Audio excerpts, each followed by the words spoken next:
الأميرة فوزية صاحبة أغلى شبكة في العالم. وهي دي بقى أغلى شبكة في العالم؟ لا طبعا، ده إعلان الخطوبة. يعني اللي هي لابساه ده، زي ما كانوا بيقولوا زمان الدنيا مظاهر يا عبد الظاهر.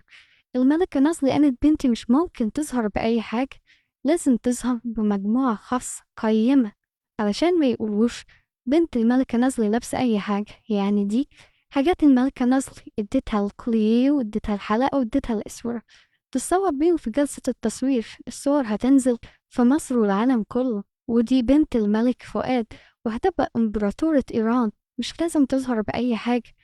طيب وبالنسبة لأغلى شبكة في العالم، هقولك ايه الدار اللي صنعتها وكانت مكونة من ايه، وايه اللي ظهر منها، وايه اللي اختفى بعد 52، واخر مرة ظهر فين، وكل الحكايات دي.